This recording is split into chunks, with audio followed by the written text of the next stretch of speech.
When you're in the kitchen fixing a dinner or some sort of food and you slice your finger while dicing onions, do you just continue cutting? Or do you stop and address the issue, literally in your hand?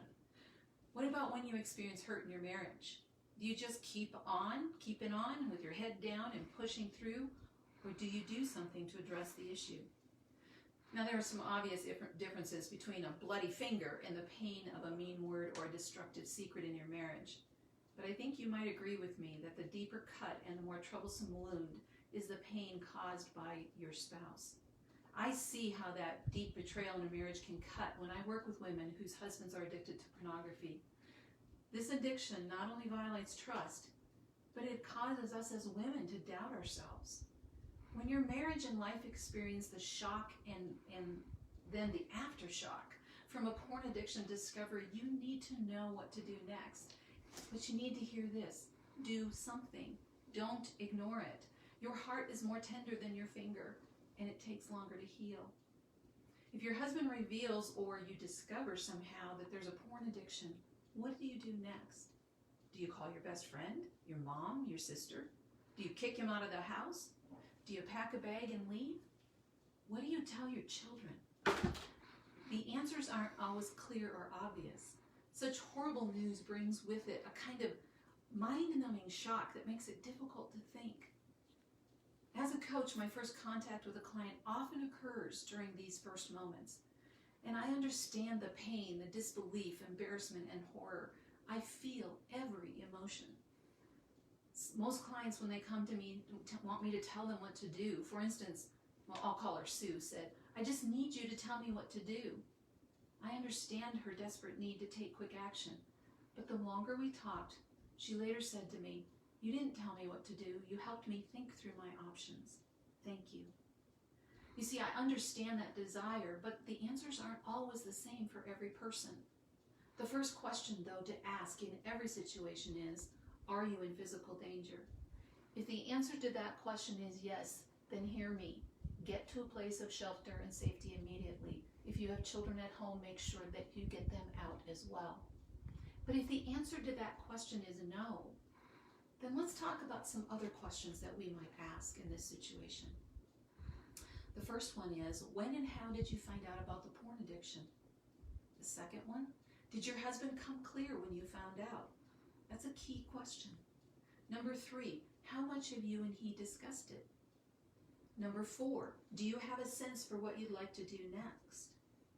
Number 5, are there kids in the house? What are their ages? Number 6, what result do you desire right now, today? And number 7, what long-term outcome do you desire? Number 8, do you have any resources on pornography addiction recovery or being married to an addict? And the most important question, may I pray for you? Now, I know these are questions and I'm not giving you answers, but these are a good place to start.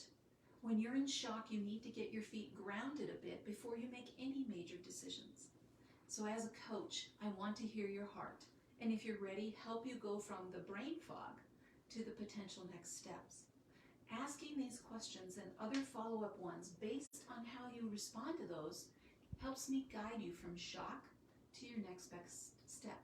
And that's my goal. Once we've established the groundwork, then we can move forward. Often you discover through your answers some nuggets of wisdom that direct your next step.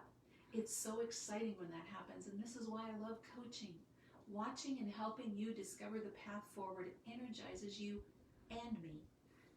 Think of yourself in one of those corn mazes where you can't see everything and everything looks the same. You can't even see over the top, but you know there's a way out. Well, someone with a bird's eye view is critical in that situation. And that's what it means when you find a coach to help you find your footing in this type of a situation. You know, telling your mom, sister, or best friend may help you feel better because they feel your shock, and it might be a good first step. Sometimes just saying it out loud seems to take some of the power away from it because you're bringing it from the dark into the light. But often, they won't be able to help you find a way through this mess. Plus, they probably know and love your spouse, which makes them far from impartial and gives them a skewed vantage point above the maze of these emotions. At this point, You need to reach out to someone that can tell you there's a hope for your future. That's what I did. You don't need help bashing your husband or taking sides. Your marriage already has enough trouble. Seeking out those who will take your side in this manner puts a false band-aid on the problem. You might feel better in the short term, but it's not going to help long term. In my situation, my husband desperately wanted to save our marriage. He understood what he'd done to destroy me and our marriage. He knew he was a hair's breadth away from losing everything he loved and desired. The porn, though enticing, didn't fulfill his heart's desire. If I had blabbed to everyone what he'd done, I would have caused greater wounds. The shock of those words to some family members or even friends may be like toothpaste out of the tube. Once it's out, you're never going to get it back in, and you've done more harm. Thankfully, God directed my confused thoughts to reach out to those who would bring help and healing, not further damage to my marriage. So today, take a deep breath and consider what to do next before you have to experience more damage. I know you're hurting more than you can express. You might even feel like no one has ever been where you are. No one. No Christian wife and no thought we were fine wife has ever been there. You're sure of it. Well, you're wrong. I was both of those things, and so are my clients. Mary, obviously not a real name, says, "You listen to me, ask thought-provoking questions, and help me process through the issue at hand. You don't avoid the hard topics. I won't avoid them with you either. Let's work to decide your unique next steps, and together we'll untangle this mess. You will heal and discover healthy ways to work on your faith, your healing, and your marriage."